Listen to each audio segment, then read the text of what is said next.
Before we get to all the latest on your Cleveland Browns, we are at the end of the month, and I was looking at the subscribers picked up by our channel, The Browns Report, and our Steelers channel here at Chat Sports, Steelers Talk with Jack Sperry, and we are about 20 subs away, so we are right there at the end of the month. It is not too late for a push and to make a fourth quarter comeback like the 49ers did. So hit the sub button down below if you want to be a tone setter of beating the Pittsburgh Steelers in 2024. Now, before we get into the Browns news and rumors roundup, it has been a while since we shared our Bernie heads as a rumor meter. So when we use our friend Bernie Kosar as a scale of believability, this is the chart. 1 Bernie head means small shreds of truth. 2 Bernie heads, people are talking. 3 Bernie heads, pretty likely. And 4 Bernie heads, Believeland. So with those in mind, let's get into our first segment today, which is, was the Ken Dorsey addition a good hire at the offensive coordinator role? I'm going to give this one 2 Bernie heads.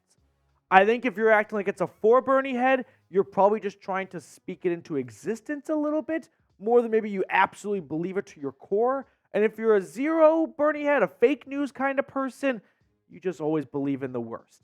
But I'm not here to evaluate Ken Dorsey as a play caller.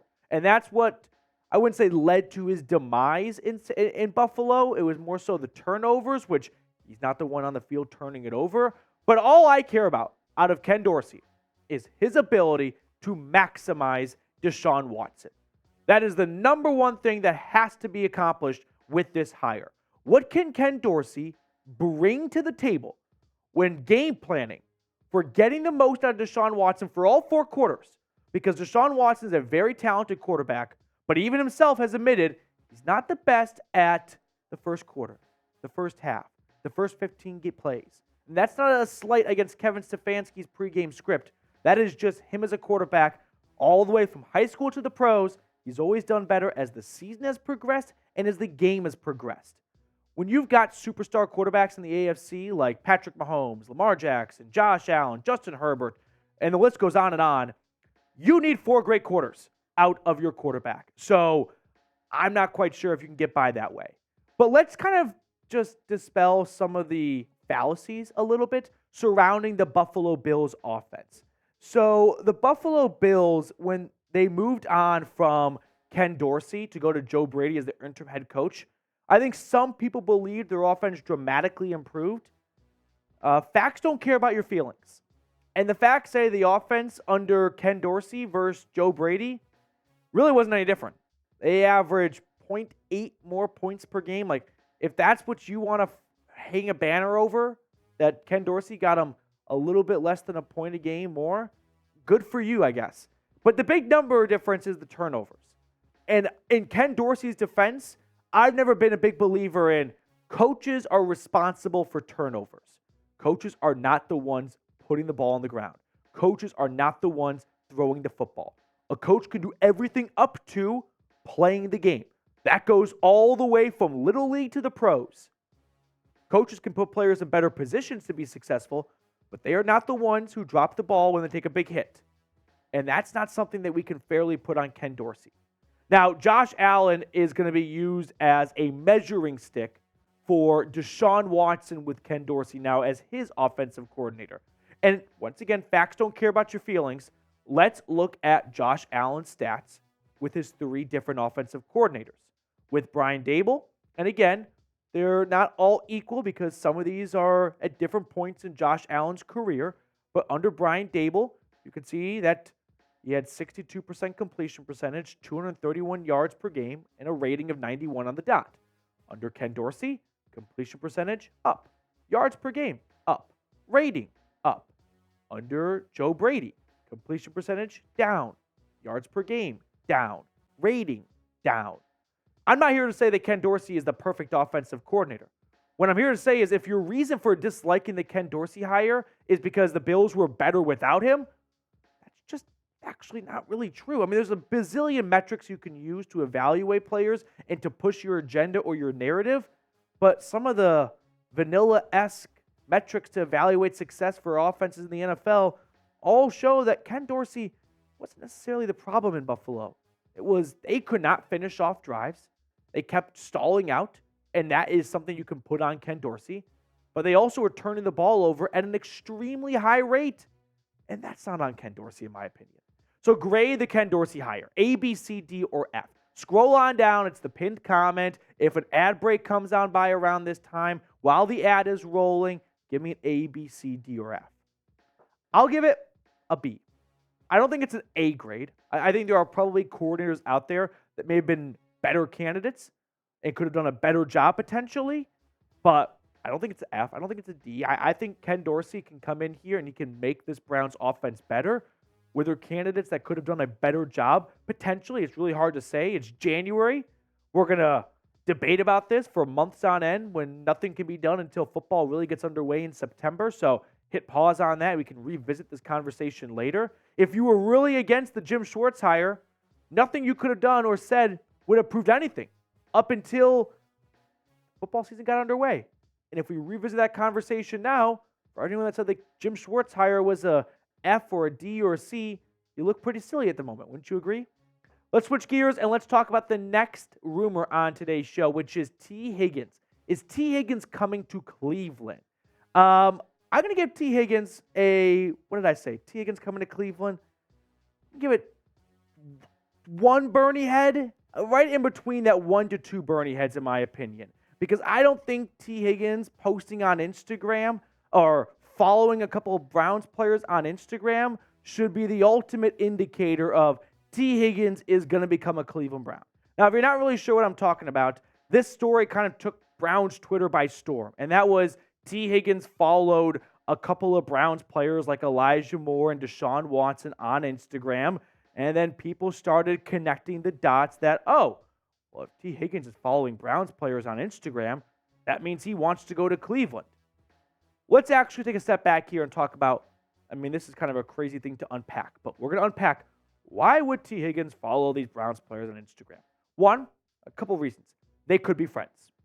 That might sound outlandish, but maybe they could be friends.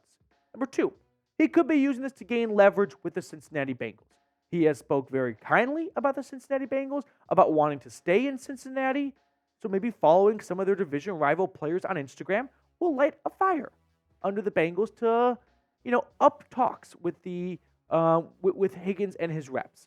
That's one option. Option number 3, he wants to come to Cleveland. And that's the one that everyone jumped to. And I understand it's January. It's more fun to live in that world. I'm not going to blame you for that.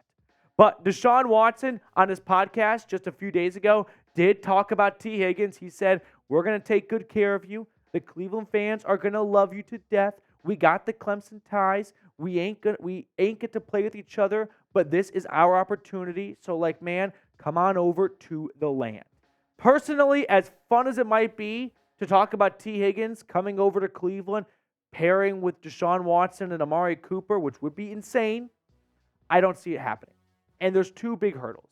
The first hurdle is if Tee Higgins truly is allowed to walk out the front door of the Cincinnati Bengals front office and test the open market, I don't see the Browns being able to afford Higgins. I remember last year. Remember how badly people wanted the Browns to sign Javon Hargrave and Jesse Bates? Did that happen? No. Browns got outbid.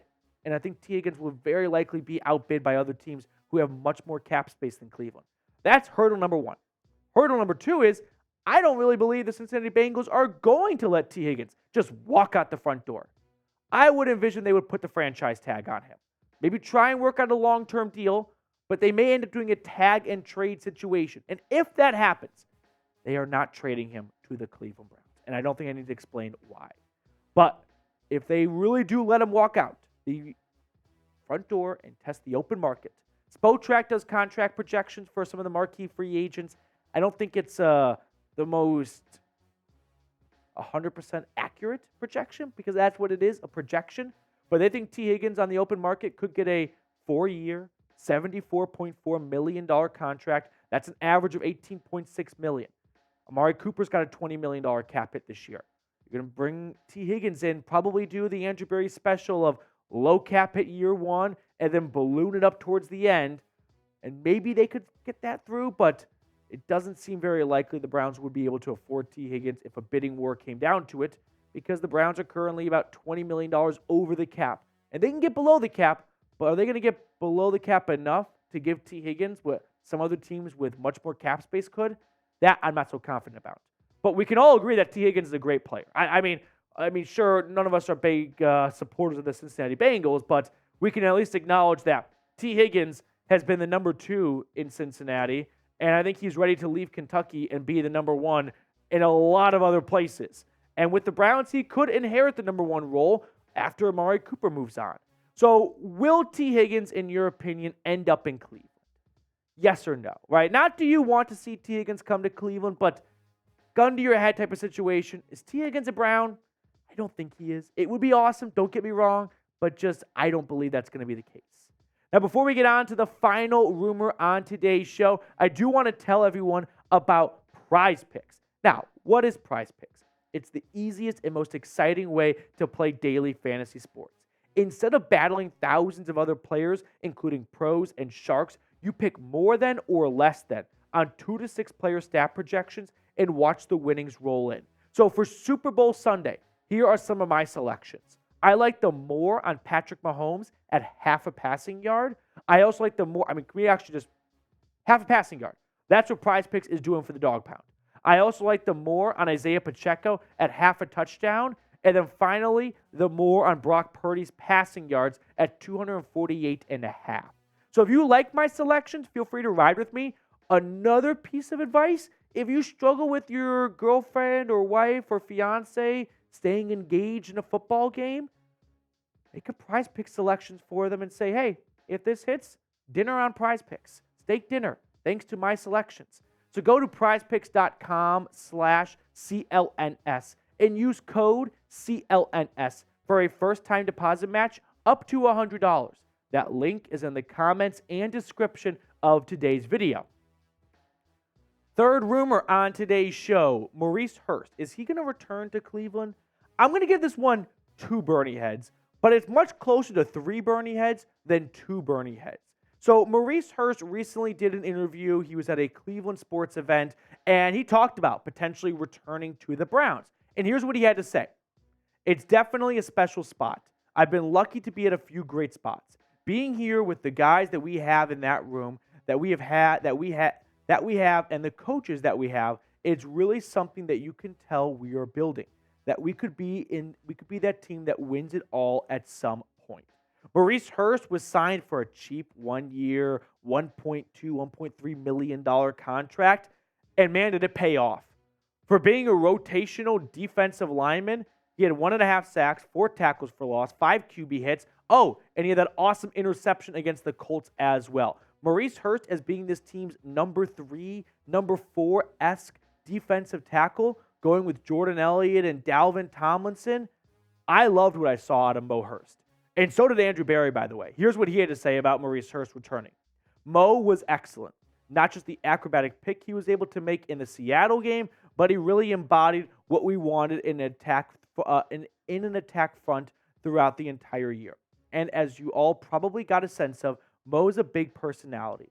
He's great for the locker room. He really gelled with the group, so we couldn't be more pleased with the season that he had up until the injury. Now, let's check out the Browns' defensive line rotation because they have some impending free agents. Jordan Elliott, Shelby Harris, Maurice Hurst. 3 out of your 4 rotating defensive linemen are all unrestricted free agents. And I could see Jordan Elliott getting some dollars thrown his way from another team. Shelby Harris at his age, I think he'll be happy just to get an offer, and maybe the Browns are that team to run it back. Dalvin Tomlinson is still under contract. Siaka Ika hopefully takes a big leap forward in year 2, but I can't confidently say that Siaka Ika is ready to start in 2024. So the Browns may look to bring back Maurice Hurst, which I know he signed a 1-year contract, and often you feel like, oh, they're probably just going to go with a younger player. But that actually hasn't really been the case necessarily under Andrew Berry. Andrew Berry has not shied away from re-signing impending free agents to 1-year contracts. Josh Dobbs signed him, free agent, re-signed him. Rashard Higgins, re-signed to a 1-year deal. Michael Dunn, Chris Hubbard, re-signed to 1-year contracts when their first contract was up. Jadeveon Clowney, signed him, free agent, re-signed him. Anthony Walker, Taki. What happened when their contracts ended? They were both re-signed to 1-year contracts. Jordan Kunaszyk, re-signed to a 1-year contract. Malcolm Smith, we saw some good things out of him in 2020, re-signed to a 1-year deal. Ronnie Harrison, traded for him. Contract was up. Re-signed him to a 1-year contract. So would you re-sign Maurice Hurst? Sign or pass? As long as it's not going to break the bank, if you can get him back for a 1-year, $1.5 million contract, the only downside I could really see is he might be robbing snaps from a developmental defensive tackle. And maybe the Browns want to go that route in the draft. But the Browns, they don't have the ability to be big spenders in free agency this year like they were last year. So I'm looking for value signings. And Maurice Hurst, for what he played for last year and the production the Browns got out of him, that's terrific value. I want to wrap up the show by talking about some AFC North news here because Tom Pelissero tweeted out the Steelers are hiring Falcons or former Falcons head coach Arthur Smith as their next offensive coordinator. And I've seen some Browns fans kind of like treat this like a victory lap. I don't think this is the victory lap that Browns fans think it is. I don't think Arthur Smith is a bad offensive coordinator. I think we can learn from Arthur Smith's stint as the Falcons head coach that there are some coaches that are great coordinators and just some that are great head coach or great coordinators that don't turn to great head coaches. I kind of botched that. But take Jim Schwartz as a prime example. Didn't really work out as a head coach in Detroit. Won a Super Bowl as a DC in Philadelphia and turned this Browns defense around immediately. Would Steelers fans laugh at the Browns hiring Jim Schwartz because he didn't make as a great, successful head coach? If they did, they were idiots. I don't think Arthur Smith having a 7-10 season in Atlanta should be a sign of the Steelers are getting an awful offensive coordinator. I think Arthur Smith got the best football anyone ever got out of Ryan Tannehill. We were talking about Ryan Tannehill being elite because of what Arthur Smith was able to do. Ultimately, it didn't work out in Atlanta for a handful of reasons, but the offense wasn't one of the worst offenses in the league. So this is not the victory lap I think some people should be taking. All right, let's wrap up the show by picking a card. Trizzy Trace joining us during our live show every Tuesday, 5 p.m. Eastern. Trace, what do you want to go with? I'm going Ace of Diamonds today. Ace of Diamonds. Oh, yeah. 2 of clubs. 2 of clubs. Doing the opposite, kind of. I like it. Here we go. We're right in the middle. 8 of hearts. There you go. 8 of hearts. Okay, that's going to do it for us on this edition of the Cleveland Browns Report. Thank you so much for taking time out of your day to come hang out with us here on the channel. If you have not subscribed, don't make me beg. Please go ahead and do so. I would really appreciate it.